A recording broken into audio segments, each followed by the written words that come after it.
philosophy and regime at the time. As we know, each year passes by, those victims and survivors of the Holocaust in up to 1945, the numbers are getting less and less.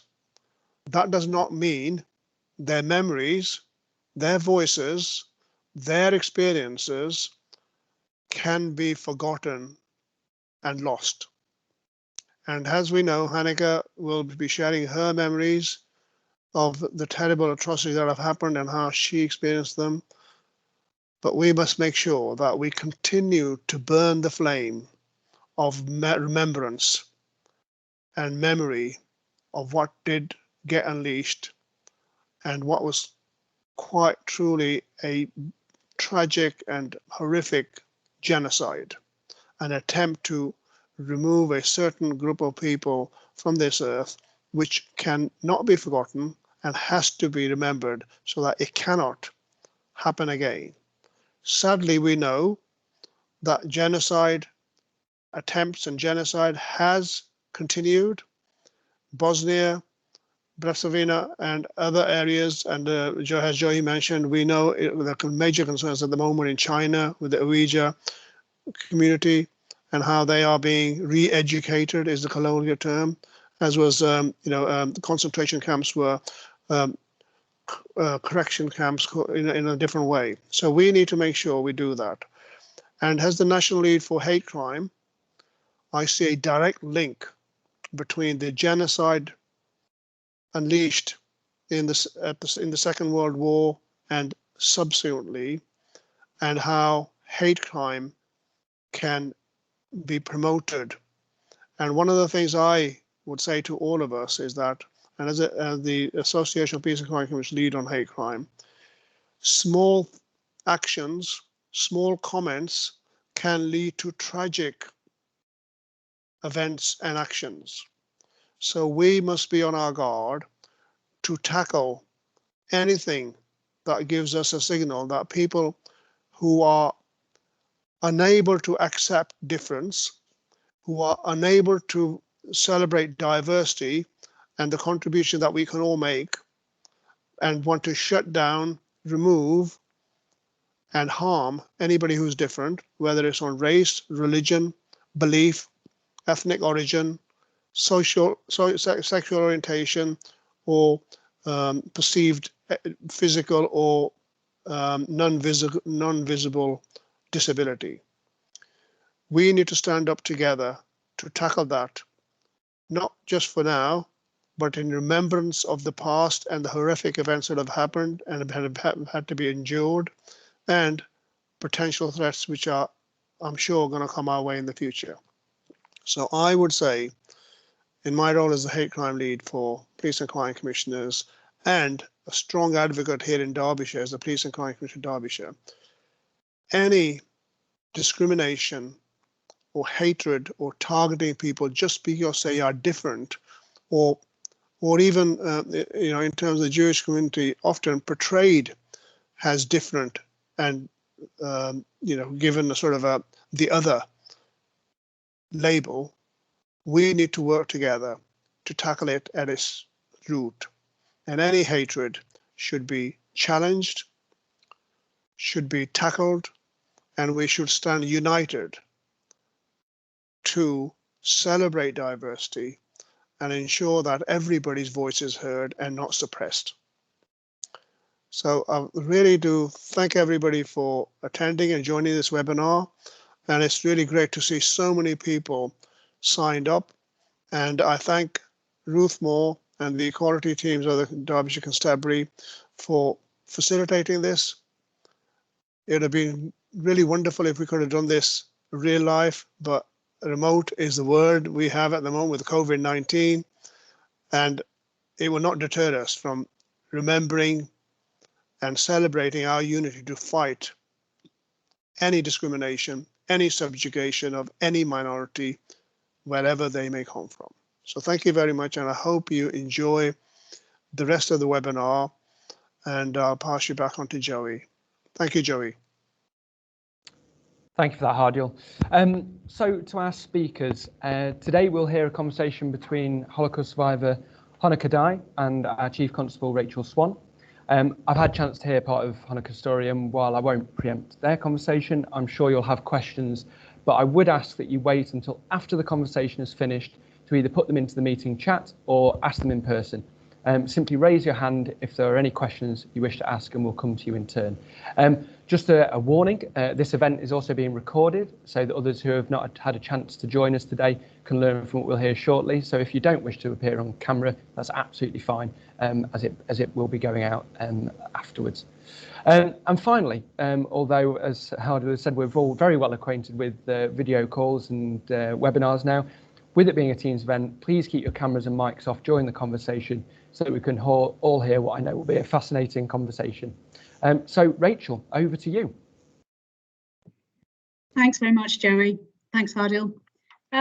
Morning, everyone, and morning, Hanneke.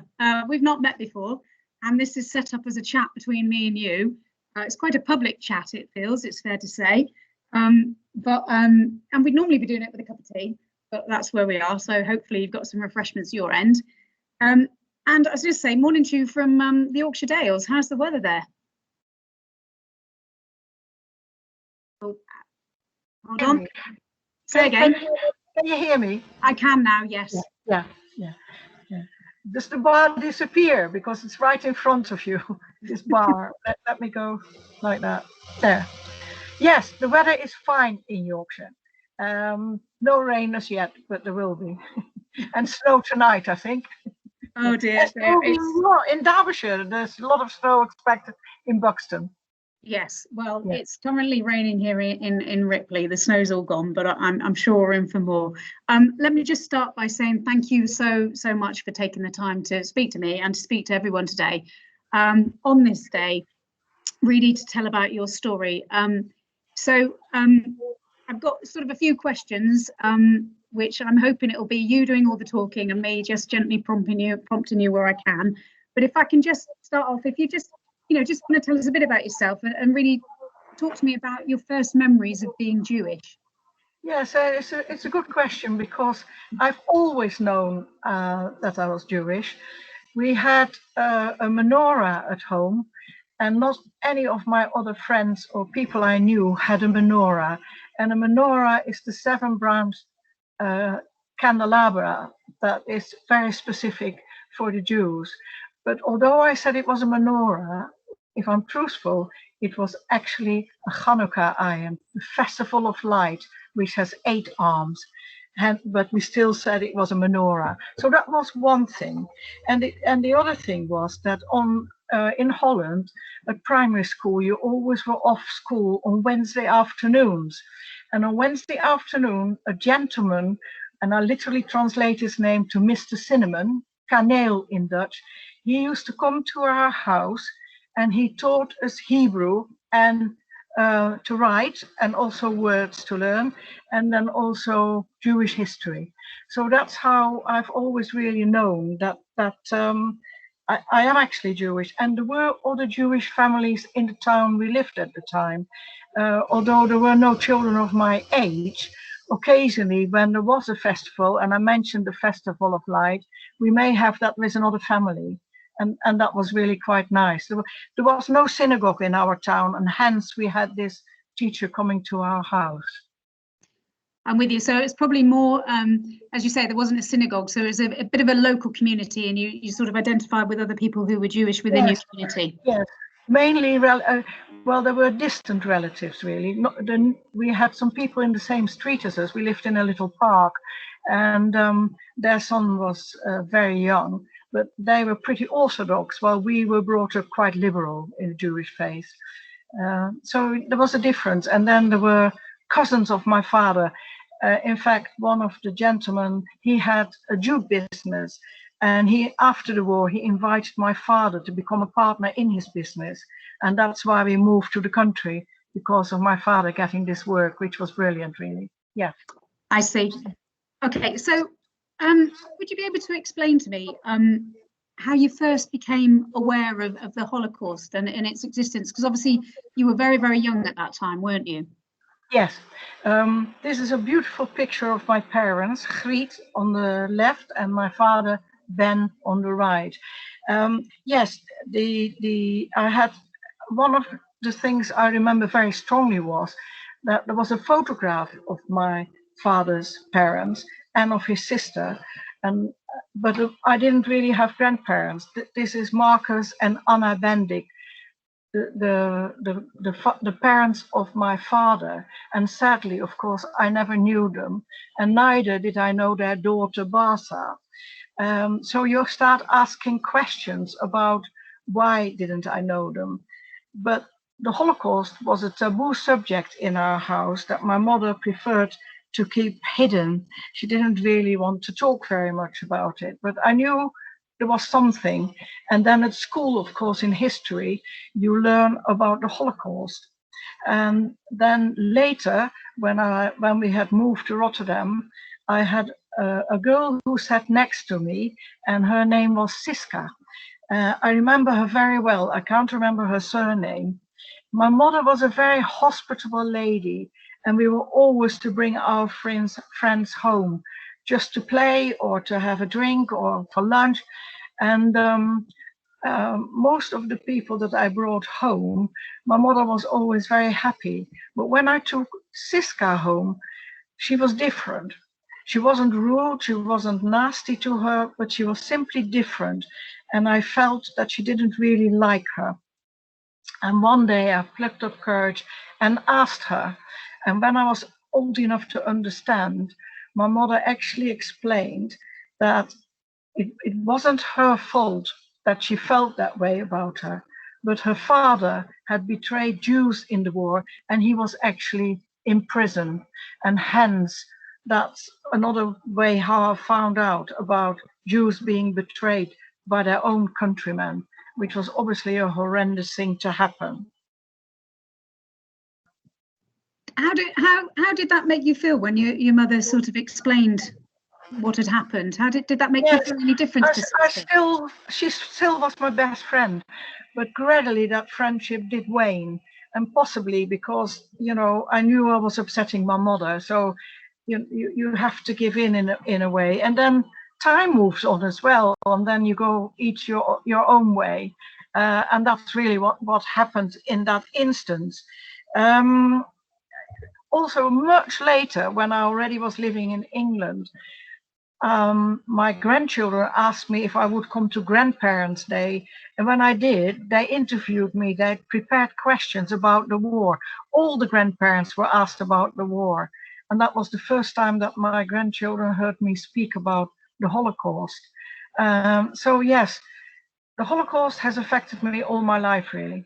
It's a horrible thing. And, you know, I was very pleased that your colleague talked about the hatred of people, which should be stamped out immediately. And to know that the police have a hatred, a department that deals with that, I am absolutely pleased about that. Thank you very much for that. No, I mean, no problem. I think the points you make are very important and are as relevant now as they were then, in terms of small things of hatred can grow and isolate groups within our community. And we do see, you know, we see pockets of this, and I think it's very much the police's job to try to help create that community cohesion and demonstrate low tolerance for any sort of behaviour that is against that. But if I can just take you back a bit, you should talk to me a little bit about when did your parents get married, and just talk to me a little bit about their story. Yes, my parents wars had started in Holland, and my parents this is a beautiful picture of my father and mother in their wedding outfit. This is my father's father on the right, and then my mother's parents on the left. They got married on the 14th of July 1942 because they felt they had only one chance to get married, and this is them at their wedding breakfast. I introduce you to the people. My mother had a brother, Uncle Jaap, who played a very important part in my life. And on the left is his wife, Nell. She was very blonde and not Jewish. And why do I stress that blonde was so important? because the Nazis thought if you were blonde, you couldn't be Jewish. So, you know, she wasn't Jewish, but it helped and I'll come back to this later on. Then it's Mr. Wolf, who was the best friend of my grandfather. Then it's my father's sister, Bertha. And it's so great to see her still having a wonderful time. And then it's my mother's parents, Anna and Israel Samson. And the reason why I'm saying that is that later on, my grandfather was a diabetic. And therefore, later on, when it was important, when raids started for people to hide, he couldn't really go into hiding. And as his wife and daughter were home, they went with him to the park, which is what the Nazis demanded, to go to the park in Apeldoorn. And this was in November 1942. And they were actually deported on cattle trucks to Auschwitz, where they perished in November 1942. But this is still a very happy picture. So at this point then, was Holland occupied at that point? Yes, Holland. So is that how they? Sorry. Do you think they could sort of see what was coming? Because you said they felt that it was their only chance to get married. Is that right? Yes, I think that's why they did that. And this picture is very important because, as you know, that Jews had to wear a yellow star. And if you look very carefully at my father, underneath the flower, you can see there is a star. There is a star. Of course, this picture is in black and white. This is my uncle Jaap on the left, and next to him is Aunt Barsa. Behind is my father's brother Leo. He survived the war. And then my mother and my father, and it will have been in the morning of their wedding when they had to go in Holland. You got married at the town hall. That's Aunt Nell again. And the lady next to her, who looks quite old there, but actually at that stage, she was only 15 years old. And then Mr. and Mrs. Wolf, the very good friends of my father's parents. Mr. Wolf didn't survive the war, but Mrs. Wolf did. And of course, none of the people on these pictures are alive today. So at that time, as you said, Holland's been occupied, and you sort of touched upon this in terms of how was that affecting your family. Yes. They're obviously already having to be identified as Jewish. So to just move us on a little bit in terms of what then happened in terms of people having to go into hiding, etc. Yes,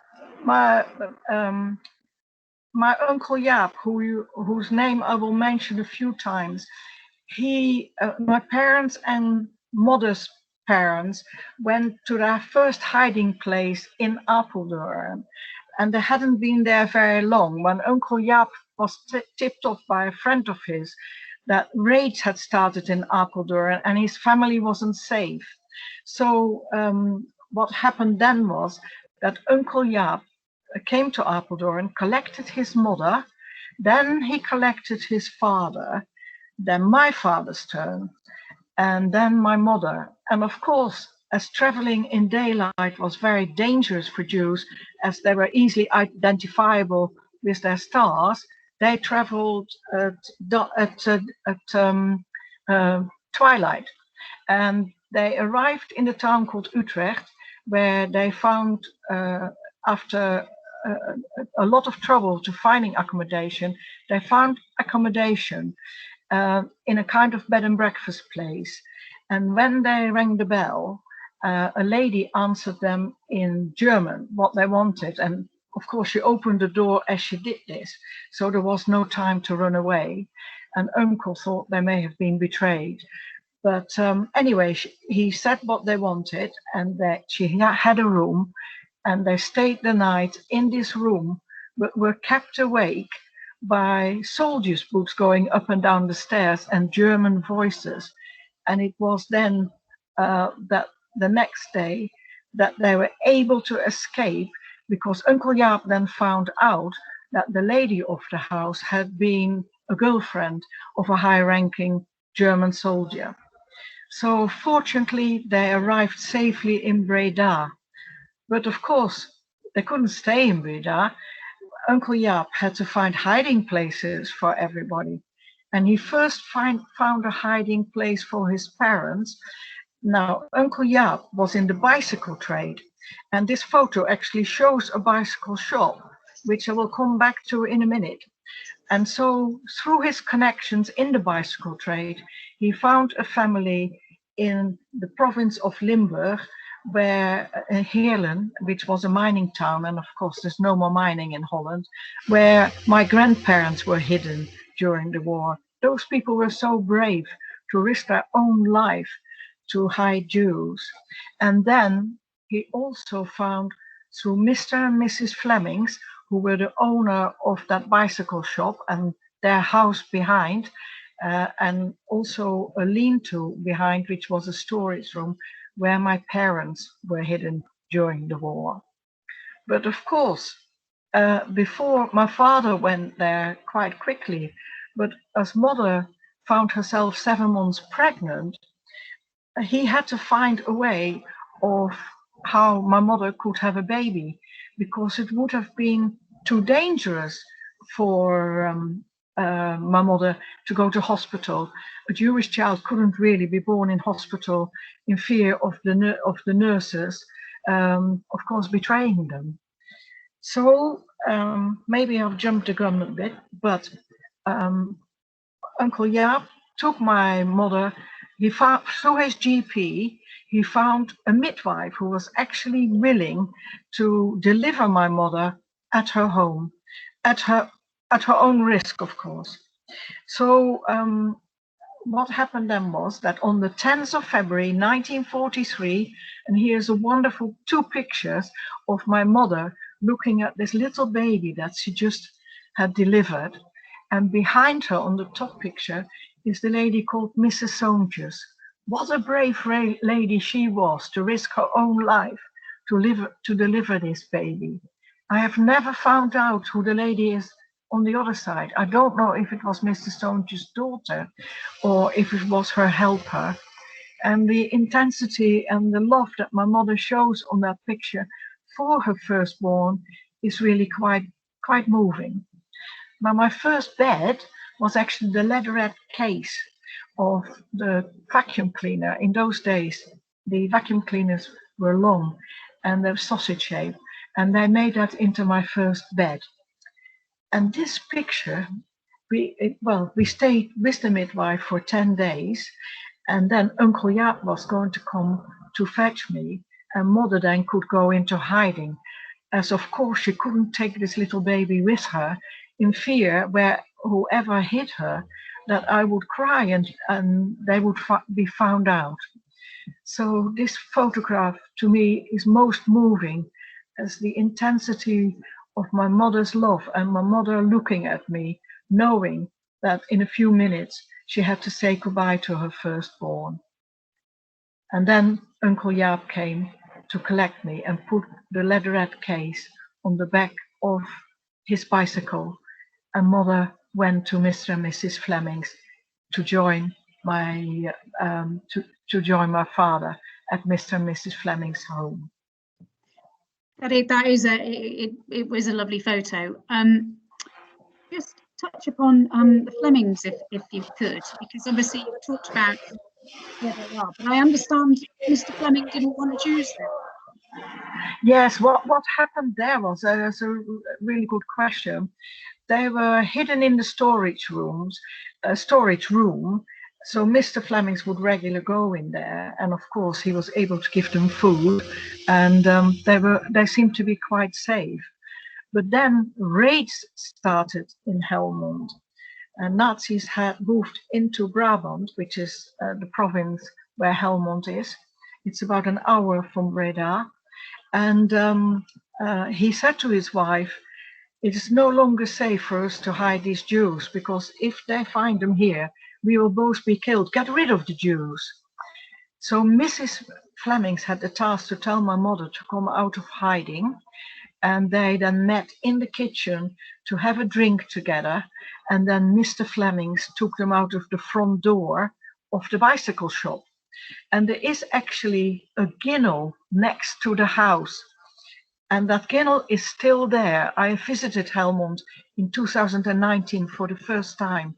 The house and shop doesn't exist anymore, but houses very similar still are in the same street. And Mrs. Flemings had come to the front and beckoned my parents to come back into the house. Of course, it would have been safe then to stay in the storage room. So what then happened was that Mrs. Flemings had put a chair on the landing, and my parents had to climb on this chair, push a hatch in the ceiling, and climb into the underdrawing. And in the underdrawing there was very little light, and that's where they were for the rest of the time they were hidden, without Mr. Flemings knowing about it.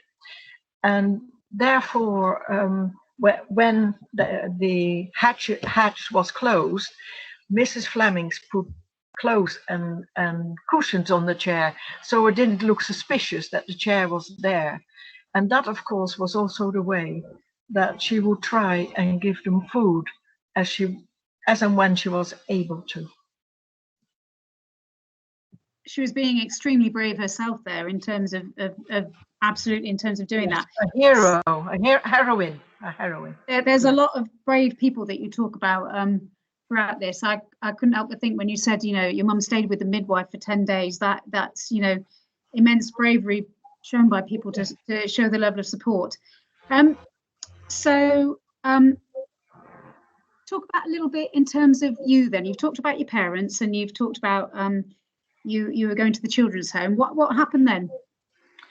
Well, of course, I was with Uncle Jaap, and then one day they were out, but my Aunt Lena, and she's in the center, she was 16 years of age, and she was babysitting whilst I was hidden in the attic under a net curtain, when there was a loud banging on the front door. And when she opened the door, there were two big Nazis demanding to search the house, as they had been tipped off that there were Jews living in that house. Well, just think how young she was. And quick as a flash, she came up with a lie, the following story, and that was that she had been orphaned in the bombing of Rotterdam. And Rotterdam was very badly bombed during the war. And she told them that therefore her uncle and aunt had taken her in, and she'd heard them talk about Jews living next door, but that they had fled. And she hoped therefore that that was sufficient. Instead, the Germans, the soldiers, pushed her out of the way and marched through the house. And the fear that she felt that day never really left her. And I didn't cry. God smiled on this little baby, and I was saved. And hence, I'm talking to you today, Rachel, and share my story, whoever is listening to this webinar. A beautiful thing. Yes, so now it was no longer safe to stay with Uncle Jaap. So another task he had. He'd already had found identity papers and ration cards and hiding places for his family. And now he had to find another place, another hiding place for so I could be safe. And through connections, he found a small children's home, which was in the Baronielaan in Breda, near the woods. And that is very important that it was near the woods, because the little children's home was really there for children who had been ill and came to convalesce with Sister Pop. And the air was supposed to be very good for you near the woods. So hence they came there.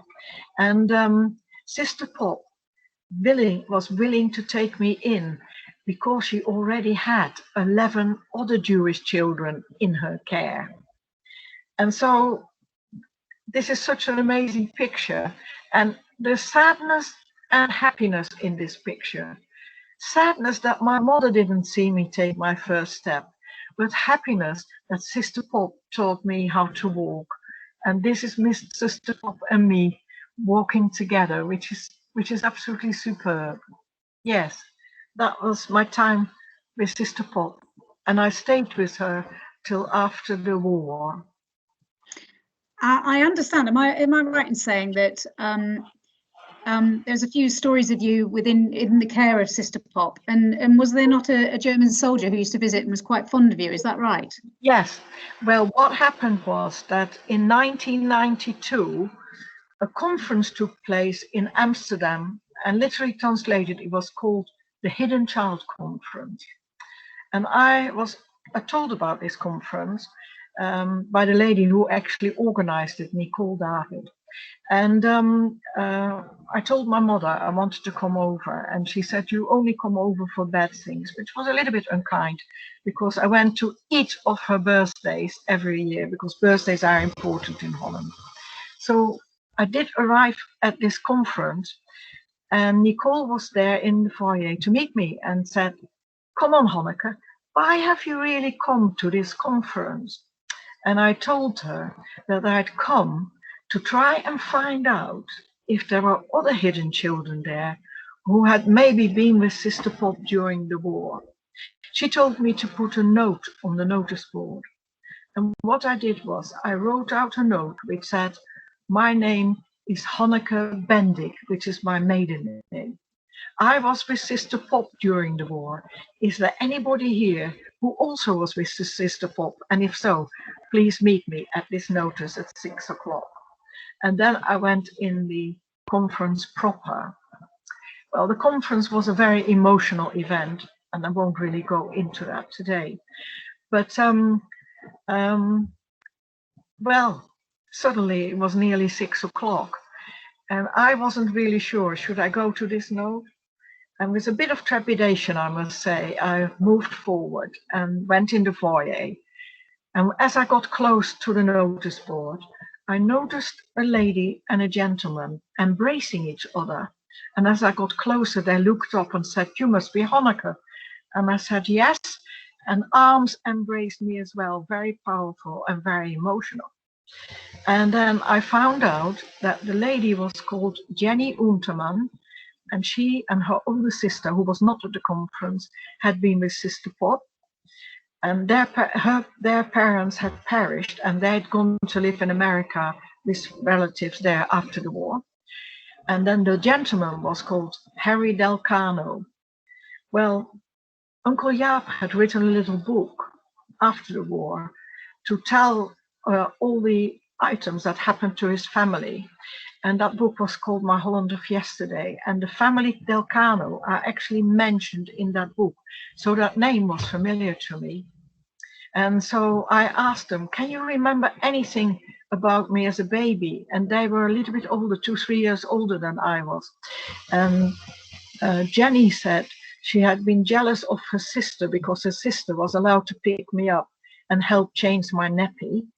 And she wasn't, of course, she was too young. And then Harry mentioned that Sister Pop had 2 dogs. And as I was the youngest, the dogs would sit near my pram, and anybody getting close, these dogs would bark like mad. And that had really, really frightened them.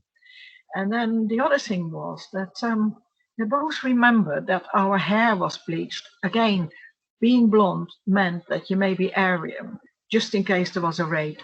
Well, there never was a raid, but our hair was bleached. And then Harry suddenly said, oh, can you remember that little boy whose father was a German soldier?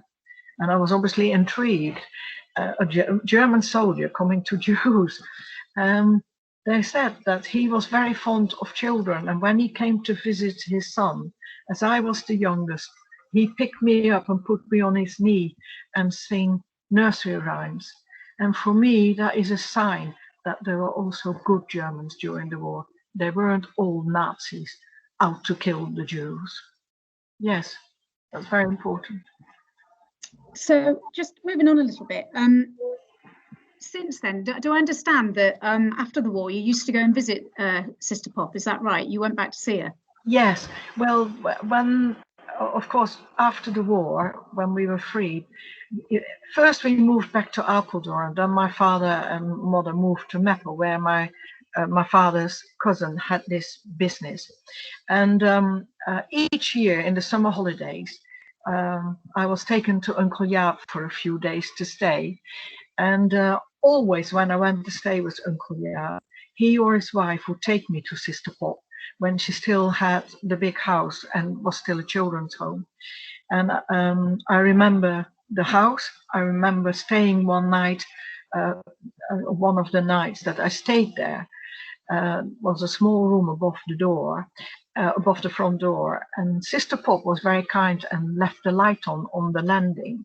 But what she didn't realize was there was a window above the door into the room, and that made shadows in the room.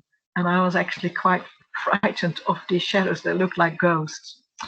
Furthermore, then, my very last memory of Sister Pop was when she was really quite elderly. It was the last time I saw her, and she had moved to a bungalow. And I know that it was Ash Wednesday. I had never heard of Ash Wednesday. The south of the Netherlands is Roman Catholic, and people had come from church, I presume, and walked past her window with little silver crosses. So I asked Sister Pop why they were wearing these little silver crosses, and she told me that it was Ash Wednesday. And then after that, I never saw Sister Pop again. And I have met Harry afterwards in Amsterdam when I was much, much older.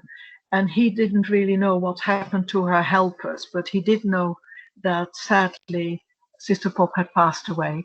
And what he is trying to do in recognition of her hiding Jewish children during the war, he's hoping to be able to get a street named after Sister Pop in Breda, which would be absolutely wonderful if that happens. And she deserves that. That would be, you know, a lovely thing, because obviously she was a remarkable, again, another brave person within all of this in terms of going on. Now, you touched upon, you said your parents moved. Can you sort of describe what it was like, you know, to be reunited with your parents after the war? Because I guess they went, and you know, you didn't know them terribly well because you're a small child. Do you remember any of that? No, I think memory doesn't actually start until about 3 years old. I have no memory of being collected or when I was collected. But what I did discover was when I went to Helmond in 2019, because a lady there had got in touch with me. There's a historical society who were writing a little book about the people who had been brave enough to hide Jews in Helmond. And she told me that when Helmond was freed by the British, by the way, and she showed me even where the British had come into Helmond to free the town. And she actually mentioned that my parents couldn't go back to Apeldoorn as Apeldoorn hadn't been liberated yet. So for a while, they actually lived in the marketplace in an apartment. Now, that picture that was just shown was taken after the war, and it will have been late 1947 because my father is in uniform, as you probably can see. And I will have been just over a year. Well, I will have been. I was with Sister Pop for more than 2 years, so that dress I was given on my birthday. And I remember wearing that dress, and it was made of cord. And I'm very, I used to get goose pimples in that dress because cord gave me goose pimples. But it's a beautiful picture, mother looking at me, and I'm just looking straight at the camera. Yes, so I don't remember that. But what I can tell you is that I have an exceedingly strong memory. When I mentioned my father was in uniform, what happened was that he couldn't fight for his country during the war. Obviously, as a Jew, he was in hiding. But after the war, the Dutch government asked for volunteers to go to Indonesia, because Indonesia was at war with Japan, and Indonesia at that time was a colony of Holland. And in those days, of course, Britain had colonies as well. So my father came to Great Britain, to Aldershot, to do his training, and I have actually telegrams from that period where he says, I've done my training, I'm now waiting to be summoned to Southampton, where I will join the new Amsterdam, a cruise ship that was made into an army ship, and that will transport me to Indonesia. So then, much later, when he came back sometime in 1947, and that this day is so clear in my mind, I could actually take you to the house where we lived. I could actually show you the bunting that was in the street, because my father was coming back home, the happiness that was felt. But it was a long day, and my grandfather took me to the shop, and I was given an ice cream. And this picture of my grandfather holding my hand on my left hand, and I am licking ice cream with my right hand. And I can tell you even the shape of the little biscuit that had the ice cream in. And we walked into the street where the bunting was there, and there was a coach, a bus in front of our house. Great excitement. And then when I got home, there was this man in uniform, my dad, the very first time I actually remember seeing my dad. So that's the powerful memory I have. It isn't from the war itself, but it is just after the war. Oh no, it's a lovely memory. This is quite a big question now, so I don't really know how you're going to answer it. But I just wondered if you can in any way describe how you would see the effect that the Holocaust had on your family, because obviously, you know, it stayed with you, and I just wondered if you kind of can describe that in any way. Yes. Well, this is a lovely picture of my parents, much later, of course, in freedom. But my mother didn't talk about the Holocaust.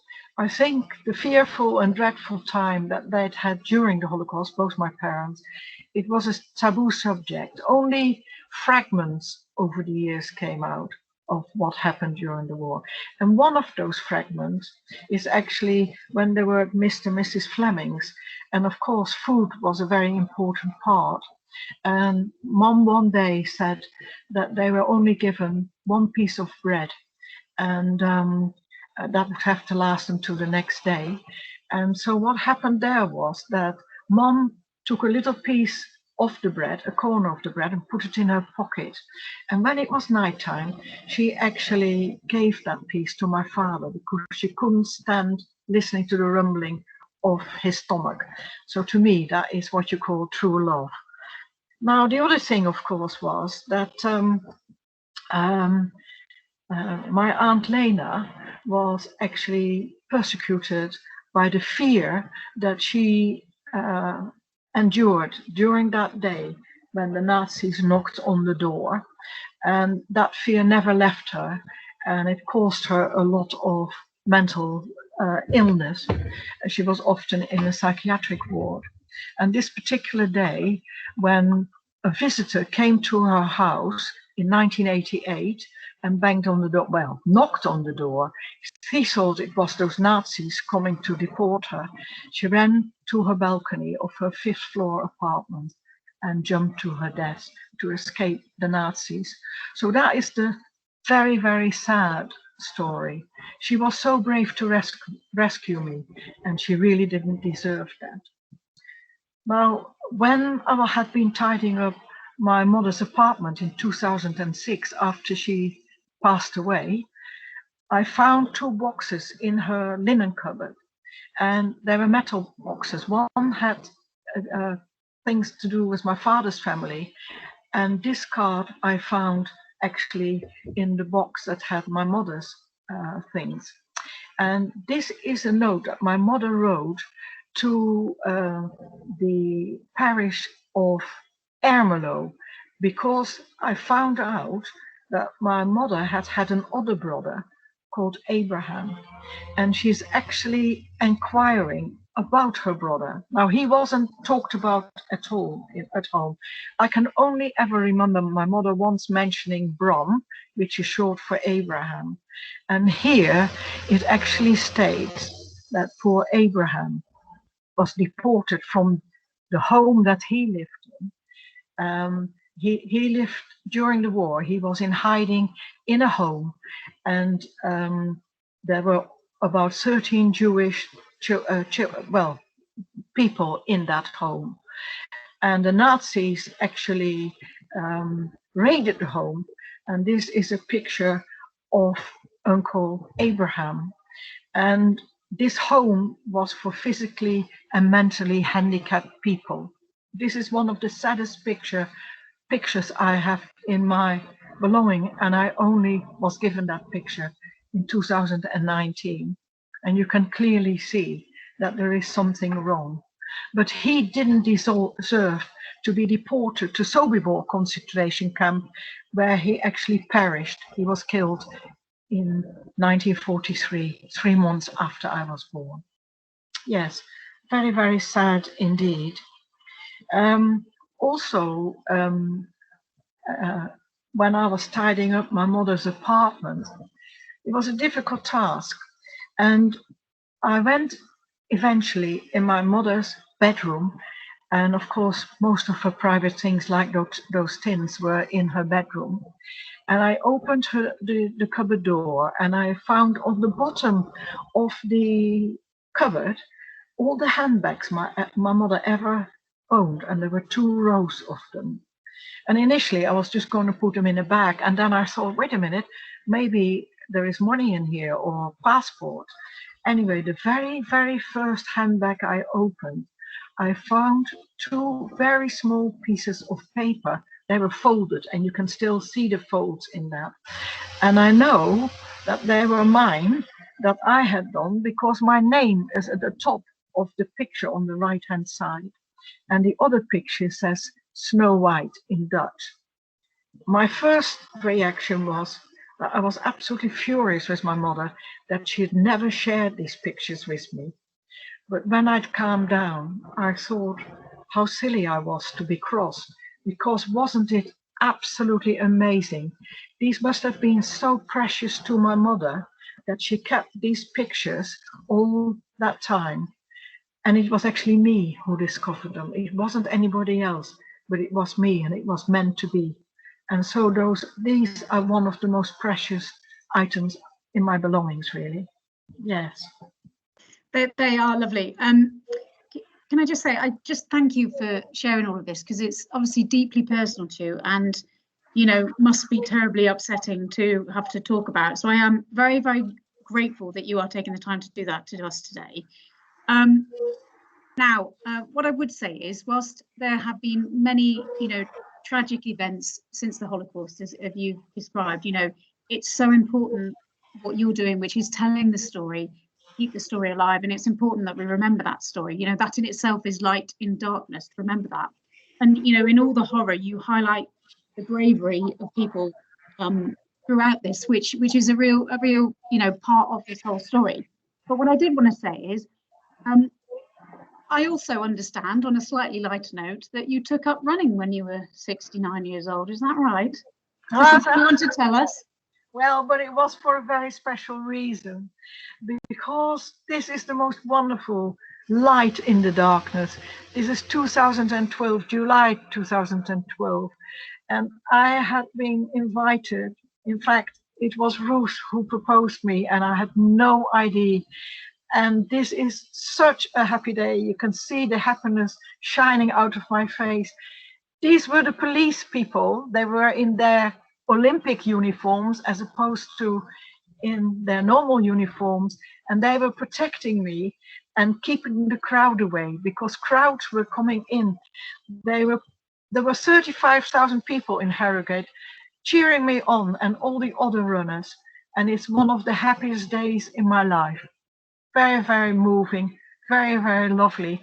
And of course, my children were present at that event. So yes, very happy event. And have you kept the running up? Now, when I found out that I may be chosen, because initially I received an email in February. I thought it was spam, frankly, which just simply said, you may be invited to be a torchbearer. And I thought, what a load of rubbish. I can't believe that. And Ruth rang me that day and said, anything to tell me today then? And I said, Ruth, I'm fed up with all that spam that you get. And I told her about this email, and she said, oh, Mum, I should own up. I've got the same email, and you will be chosen to be a torchbearer. Well, the next day I thought I must start straight away, because how far do I have to run? And I live in a little park, and I ran from my front door. And as I got to the end of the park, which is, well, it's not very far, let's say that, I thought I could hardly breathe. I started straight away running. How stupid that was. I learned my lesson and very, very slowly built up so that I could do it, because I was allowed to walk because of my age, but I wasn't going to let the sight down. I was determined. And for a while afterwards, I did run. But nowadays, I do a lot of walking. And of course, like you live in a beautiful area, and the Dales, there are so many beautiful walks. And especially through COVID, going into nature is really, really lovely. And it's very soothing for your mental health and indeed for your physical health. So I'm very, very lucky to be alive and to actually, when you say about the actual story, it is my duty actually, Rachel, to pass this on, because the Holocaust should never be forgotten. And very often, of course not in COVID, there is the National Holocaust Educational Center and Museum in Lexden near Newark, not very far from you, where I regularly do this talk to about 100 school children, either primary, secondary, university, or the general public. And so I've been very privileged that I was invited to share my story with Derbyshire Constabulary. Thank you very much indeed. No, it's my absolute privilege, and you are a remarkable and very resilient lady. So I'm not shocked that you chose to take the running route when carrying the torch rather than walking. Now I've hogged you enough, so I'm going to say, Joey, how do you want to do the questions and answers? If anyone has got any questions, please raise your hand or pop them in the chat if you don't want to ask them in person. That's absolutely fine. But as they come in, I think just one from myself. Okay, if you could maybe just sort of give a bit of an idea about what it was like when you first started to understand about what had happened during the Holocaust. You know, you talked about the fact that it wasn't spoken about in your family or in your immediate family. How you sort of came to terms really with what had occurred. Could you really understand, you know, the scale of what had actually happened in both the Netherlands and across Europe? Yeah, I think when I was very young, obviously not. But later, I remember my parents taking me to the film of Anne Frank in Amsterdam, and it was the first time I saw my parents cry. We walked out of the cinema, and that gave me an idea. Also, I had the book of Anne Frank, and of course I read that ardently. But then when you think about the scale of how many Jews were perished, 6 million Jews that are no longer with us, and all those families who are bereft, and people who lost most of their family but maybe survived, and the guilt feelings of surviving.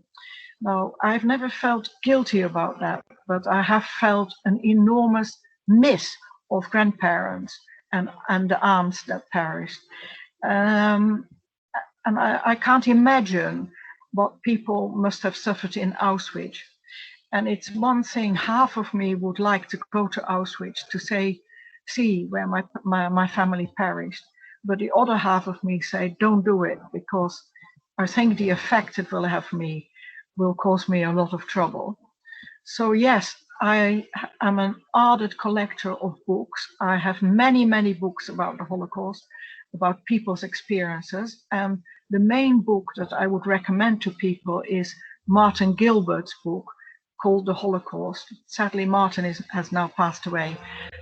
And in there, I actually found not the names of my grandparents, but what happened in Apeldoorn, how they had to gather in the park. And through the books, I have made pictures of what happened to my family. And in the year 2000, Helmond actually produced a book. A lot of towns did that in the millennium, and they actually in there is the story of my parents related. When I asked my mother about it, she said, "Don't believe everything you actually read. So the Holocaust has had an effect on my life, all of my life really. And that's why it is so important to share it with you. Thank you.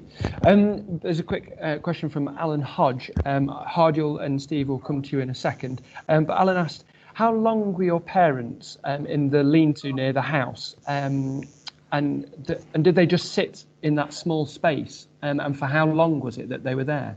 Yeah, well, once they were in hiding, they went in the storage room, and then one of the sons of Mr. and Mrs. Flemings was a smuggler, and he was actually caught by the police, and he needed a lawyer, and my father knew actually a lawyer, and he went with this boy to introduce him to the lawyer.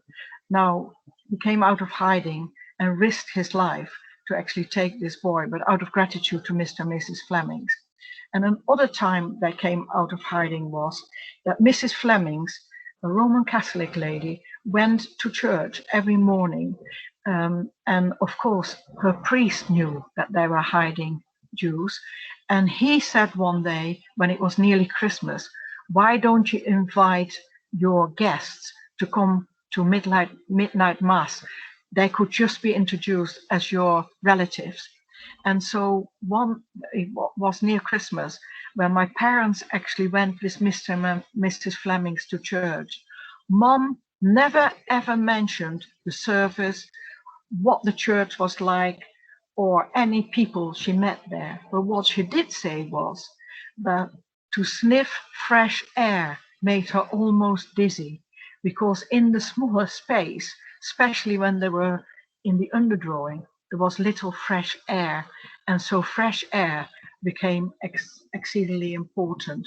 Of course, it was before they were in the underdrawing that they went to church, so they came out an odd time. But exactly how long they were there was obviously from my father went into hiding either late 1942 or early 1943, and my mother after I was born. And they were there till late 1944 when Helmond was freed. Remarkable. Hardil, if you would like to ask your question. Thank you, Joey. And thank you, Hanneke, for that really wonderful memory and your thoughts in terms of how your experience were, and the lovely conversation you had with the Chief Constable, Rachel Swan. I mean, I mentioned in my opening remarks about how we must learn from the tragedies that have happened in the past, which you've so well recounted for us. And one of the things I say, and many say, that we cannot impress strongly enough on the importance of reporting anything that is hatred and targeting people who are vulnerable. And many people say, oh, well, it's not that important. It's only a remark, it's only a comment, let it go by, and then continue to suffer in silence. What is your thoughts in terms of what you would want to say to people now in many different communities, not just the Jewish community, but across the Derbyshire, in terms of not suffering in silence and standing up if you feel you're being targeted? Wonderful question, because when I give my full talks to whoever wishes to listen, then as I come to the end, I always talk, because this year the theme of Holocaust Memorial Day is Be the Light in the Darkness, but a few years back it was Stand Up to Hatred. And stand up to hatred, I think, is exceedingly important. And so in my talks, when I come to that point, I will mention that I ask people to help me stand up to hatred. Now, I was brought up to hate the Nazis for what they did to my family.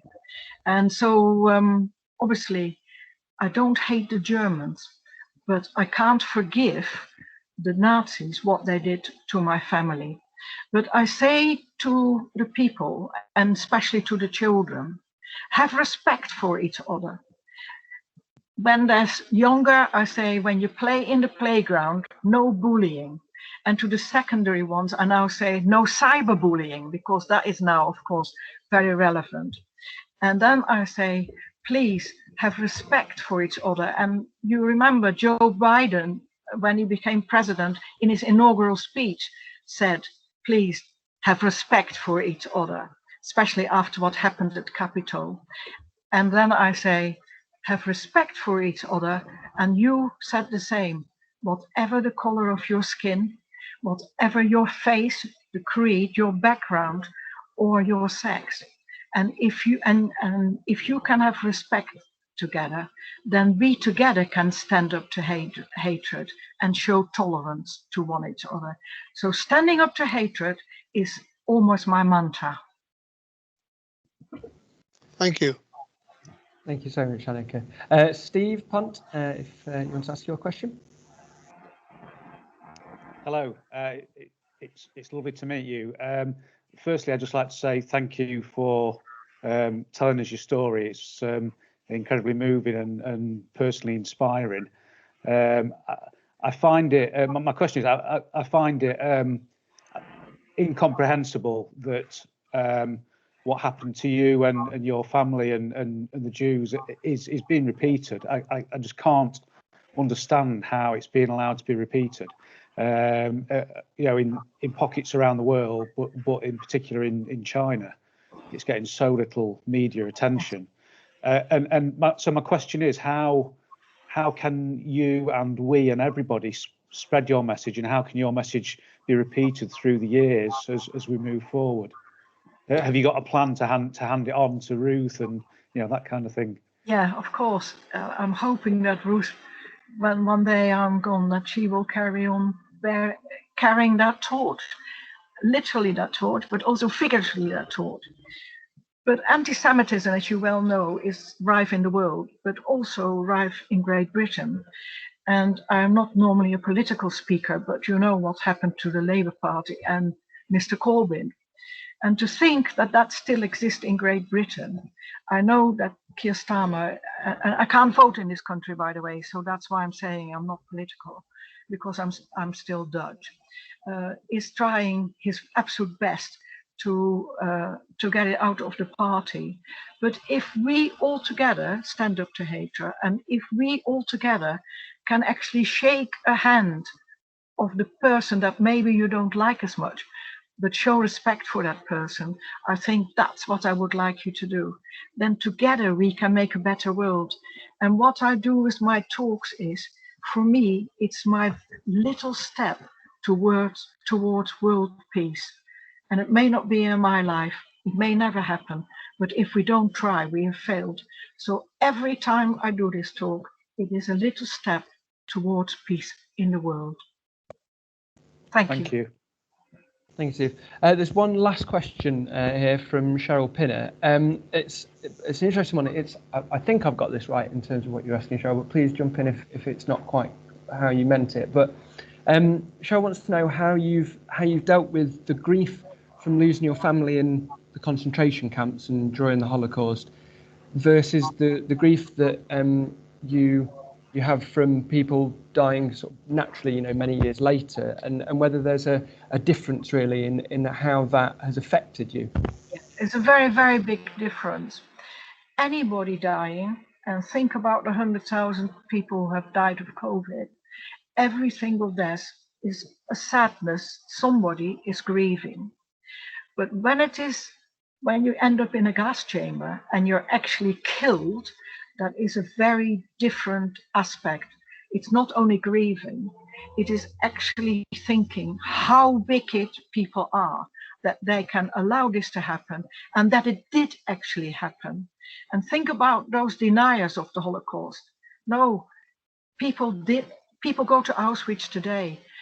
School children go, and I'm very chuffed. And I'll give you an example of one school child who was a neighbor. When he was 15 years old, his school took him to Auschwitz. And he came afterwards to talk to me and said, we were all having a lovely time and we're joking in the bus. And then we arrived at Auschwitz. And as we got out of the bus, and went through those famous gates, everybody fell silent. There wasn't even birdsong. There was nothing. It was absolutely silent. And we all cried. And I am a boy, and I cried. Now, to think that a 50-year-old boy can say that when has nothing to do with the war, really. He wasn't even alive during that time, but that he felt so much grief and so much injustice that he came to talk to me about it. And one of my granddaughters was actually a Holocaust ambassador for her school. She went to Auschwitz and she hasn't been able to talk to me about it. So this horror that happened must never be forgotten. And I'm so grateful to Derbyshire Constabulary. And yesterday I spoke to the cadets and leaders of the cadets, and to have that opportunity and to share not only my story, but to ask you to be tolerant and to have respect. It's a wonderful opportunity, so we will never forget what happened in the past. And what is happening in China is unforgivable. And how can we stop that? That's the question. Now, we alone are not powerful enough, but if the world comes together to fight injustice, then again, we together make for a better world. Thank you, Joey. Thank you, Hanneke. We've just got one last question from John Yates Harold. John, if you want to ask your question. Yeah, hi. I just wanted to say very much thank you to Hanneke for sharing your story.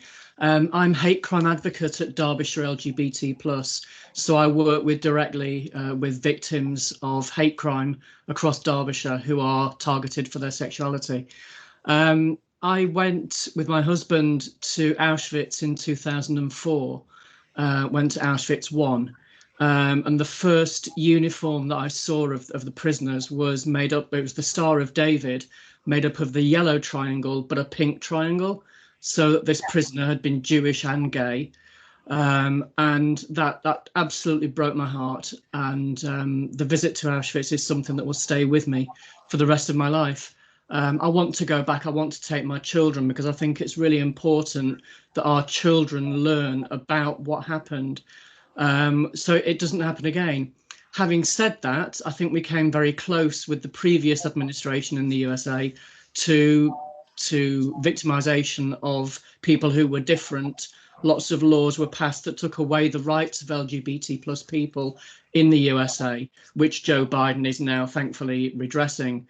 But there is discrimination and extermination of gay men still happening now in Chechnya, in Russia. There are concentration camps now where gay men are being taken away and are disappearing because of their sexuality. And I think it's absolutely vital that we share this and we stand together with people who have survived the worst extermination of people in history, and say that this is happening now and we must do something. I've been posting on the Derbyshire LGBT+ Facebook page for the past week short biographies of gay men who were murdered in Auschwitz, and I think their stories are absolutely vital. We must carry on hearing from you, Hanneke.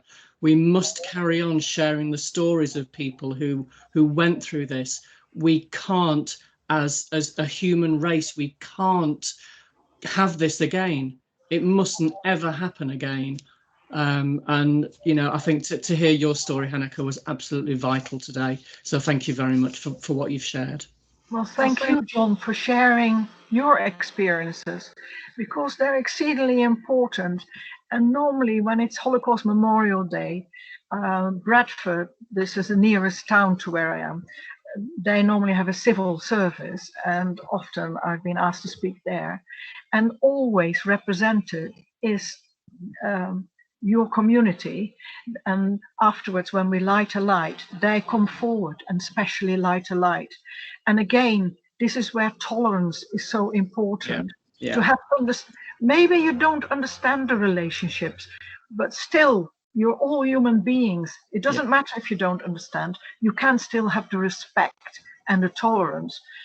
And I think that in Great Britain, we have made steps forward in that respect. Now, in Holland, they were much earlier with that. And a small example, in the same apartment block where my mother lived, there were two gentlemen who lived together, and my mother was very good friends with them. And of course, as a younger person, I had absolutely no understanding. In fact, an aunt of mine lived with a lady. I didn't know what the term lesbian meant or gay. That didn't really. I had no understanding of it. Full stop. And to think now that we are so much more an open society and we can openly talk about it, and for you to be in the position that you are is truly credible. And I admire you for speaking up and fighting for your beliefs. Yes, I'm very proud of my role, and I think it's a really important role to have. I'm reminded of the amazing monument in Amsterdam, the big pink triangle going out into the river, which is absolutely beautiful. And there's a similar one in Berlin, which I think is absolutely amazing. I've been to that one in Berlin, and it's exceedingly powerful. And then, of course, in Rotterdam, you have an enormous statue, which is called Zadek, and the inside of the person that's supposed to be it is missing. The whole heart of Rotterdam. That's what it represents. So yes, it's important. And of course, Great Britain hopefully will have their own big monument near Parliament in the future. It's still not there. No. We are hoping it will come, but one day. And in Amsterdam, they're also building another big memorial at present, where the 104 names will be remembered on the actual monument itself. Fantastic. Yes. Thank you very much for sharing. No, thank you. Well, thank you ever so much, Hanneke, for sharing your story. Thank you, Rachel, for your time, and thank you all for coming along today. If you do have any other questions for Hanneke that you think of in the meantime, I'm sure you can send them courtesy of Ruth or pop them through to the force, and they'll be passed on and answered for you. So, yes, Rachel, unless there's anything further you would like to say. No, just thank you, Hanneke. Thank you so much for your time. It's been an absolute privilege, very moving and very motivating. Thank you. Thank you. And bye-bye to everybody. Yes. Bye-bye. Thank you. Take care. Bye-bye. Bye-bye. Bye. Thank you. Bye. Thank you. Bye-bye. Thank you. Bye. Bye. Thank you. Bye. Thank you. Goodbye. Thank you. Goodbye. Is my mum still there? Not gone. Thank you.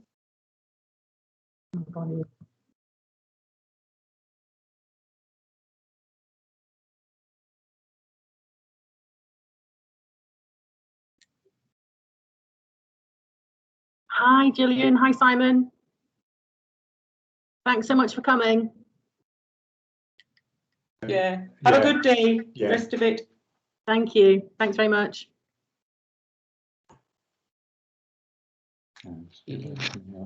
Hi, Maureen. How are you? I'm good and very moved. Oh, bless you. Yeah.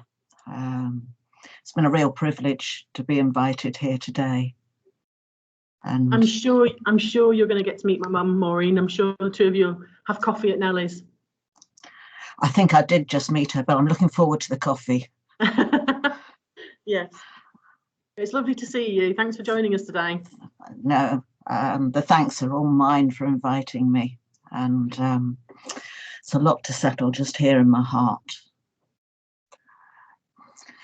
And yeah, I hope to meet your mum. I hope to speak to you soon. Yeah, I really look forward to it, love. Take care. Yeah, bye for now.